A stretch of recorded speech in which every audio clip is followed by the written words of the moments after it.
So what do you do then to assist your sellers?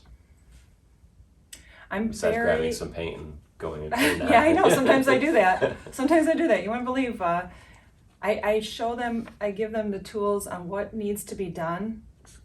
You know, like you walk room by room and help clients, your prospective sellers see the home, what needs to be done. I also tell them this is something I learned in art college, is sometimes you have to, I tell my clients to look through their own camera on their phone and look at what that room looks like and tell me what you think that will look like. And they're like, oh, yeah, I never liked that dresser there, or I never liked that wall color. It's like, okay, that's how you have to look at your own home.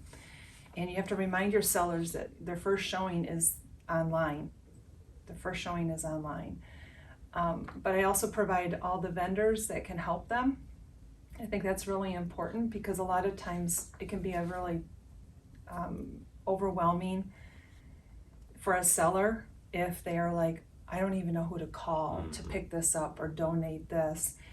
And the other thing is I have paint chips in my car. I always go to the best neutral colors for the new year, and I help my clients pick out paint colors if they really want to paint that yellow kitchen or something like that. I mean, try to streamline it for your clients, because again, they're looking at this to-do list, and if you can funnel it as a realtor and funnel it down to simplify it, I think it really helps them, and it's going to pay off. And for a lot of people, it's very personal. It's their personal home, and so letting go of their style or letting go of their vision sometimes takes that outside person to look at it. But you know what I find really interesting is how the sellers forget that when they become buyers. I find that fascinating. I'm like, now you didn't look at your house that way, but when you go into another person's home, now you're wearing your buyer hat, and now you're looking at it so differently. And then they look at me and they're like, Jodi, now I understand why you told me to paint that wall or get rid of that themed bedroom, or That's a great point. We've done a video about emotions, managing your emotions during this process, because there are so many. And as you go through, whether it's pre-approval to during the process and moving, and it's a lot going on. And so I think that those tips are great and strong to do that. I have one more tip too for buyers. Okay.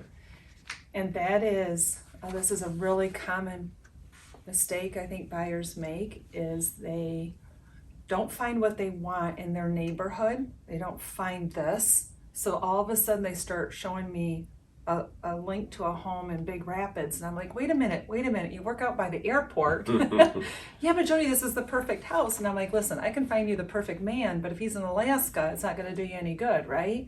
So don't stretch yourself to an area you don't really wanna live in. I mean, yeah, you might find the perfect house, but why are we way up here? Why are we an hour and a half from work when you got daycare in Kentwood and I don't understand. So that's the biggest mistake.